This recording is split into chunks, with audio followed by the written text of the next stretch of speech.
The sun doesn't shine every day. The storms will come. There are times when the nights will be long and dark and you will be alone. There will be times when the darkness seems to consume everything, but don't let it consume you. That's anxiety. Stop. You're not where you think you are. Your map isn't producing the desired outcome. It's wrong. What should you do? You don't know. Stop. Because if you don't know where to go, there's no point going anywhere. And then what? Prepare. That's anxiety. Stop. Prepare. Well, people hate that because, well, for obvious reasons. Prepare. For what? Everything. Very, very demanding psychophysiologically. And that's also something that's really worth knowing. It's like anxiety isn't just a psychological state that's unpleasant. It's like you're revved up and you're burning resources like mad.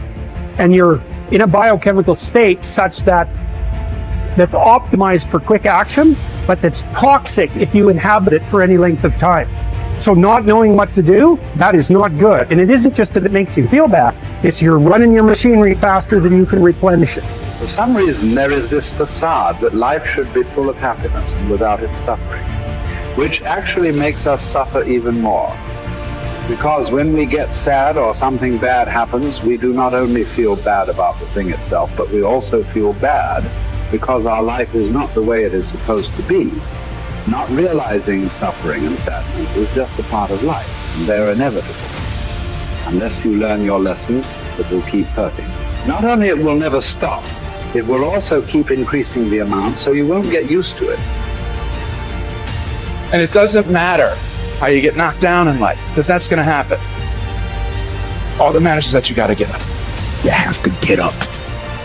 Whatever experience you're having right now, it has not come to stay. It has come to pass. Sometimes you have to just back up and go within yourself and pray and meditate and recharge your batteries. Go away, clear your head, and then come back and look at it from a different vantage point. Don't operate while you are under the spell or the effect of what's going on. Don't allow your emotions to control you. We are emotional, but you want to begin to discipline your emotion. If you don't discipline and contain your emotions, they will use you. You don't have to force yourself or motivate yourself to think negatively, to be depressed, to beat yourself up over the head, to feel loaded with guilt. You don't have to make any effort to do that. Your mind is on automatic. It will do that by itself. But if you want to begin to move into your own personal greatness, you've got to be willing to go against the tide. You've got to be willing to harness your will and say, in spite of this, I'm in control here. I'm not going to let this get me down. I'm not going to let this destroy me. I'm coming back. The same situation can either be perceived as a lead ball chained to your feet or as wings growing out of your shoulder blades. How you interpret the challenge is crucial to your success of overcoming it. Ultimately, it's never the challenges that matter, but how you perceive them. If you work at that which is before you, following right reason seriously, vigorously, calmly, without allowing anything else to distract you, but keeping your divine part pure, as if you should be bound to give it back immediately. If you hold to this, expecting nothing, fearing nothing, but satisfied with your present activity according to nature, and with heroic truth in every word and sound which you utter, you will live happy. And there is no one who is able to prevent this. We are all bound by this oath to bear the ills of mortal life and to submit with a good grace to what we cannot avoid. So the spirit must be trained to a realization and an acceptance of its lot. It must come to see that there is nothing fortune will shrink from. There's no ground for resentment in all this. We've entered into a world in which these are the terms life is lived on. If you're satisfied with that, submit to them. If you're not, get out, whatever way you please. The happy man, therefore, is he who can make a right judgment in all things. He is happy who, in his present circumstances, whatever they may be, is satisfied and on friendly terms with the conditions of his life. That man is happy, whose reason recommends to him the whole posture of his affairs. how do you bear the suffering that is at the crux of life without becoming tempted and embittered? That's really, really difficult. Now, someone might point out, go ahead and be bitter, see where that gets you. And if you have any sense, and generally people have at least some, they know that being sick and bitter is worse than just being sick. And that being right, it's worse, but it's very hard temptation to avoid. Sometimes you want to be bitter just out of spite in some sense, because things are so terrible. All you've got left is your willingness to shake your fist, and say, well, really? Is this like this many poisonous snakes? Really? That's like, maybe I could have learned with just 1 or 2, not 100. And so, but we're all stuck with that. And I think we're stuck with it at every level of our life in some senses. How do we maintain a high order moral orientation in spite of suffering and malevolence? Do you think that the man has any thought of mending his ways who counts over his vices as if they were virtues? Therefore, as far as possible, prove yourself guilty, hunt up charges against yourself, play the part first of accuser, then of judge, last of intercessor. At times be harsh with yourself. Set yourself free for your own sake.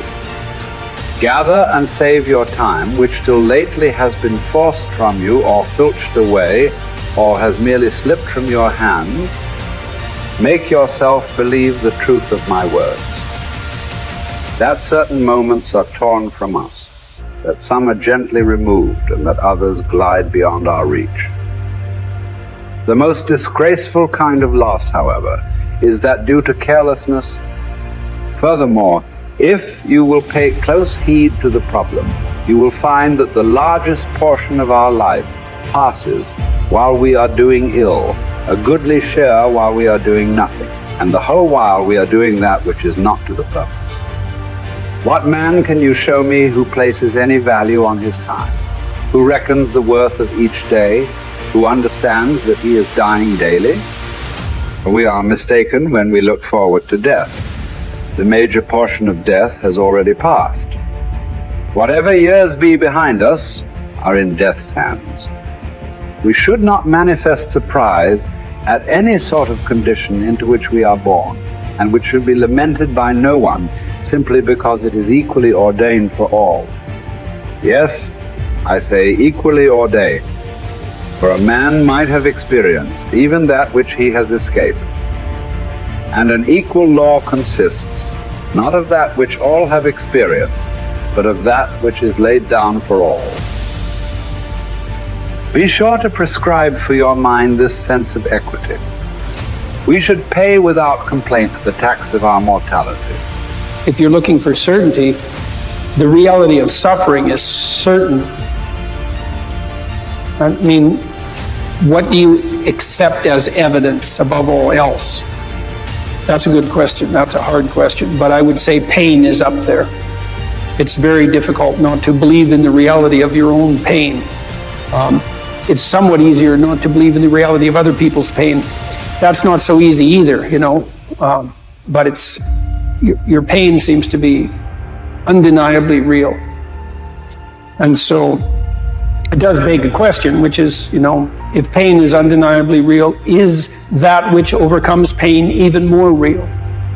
And I think that's, in some sense, that's the idea that lurks behind the idea of the resurrection.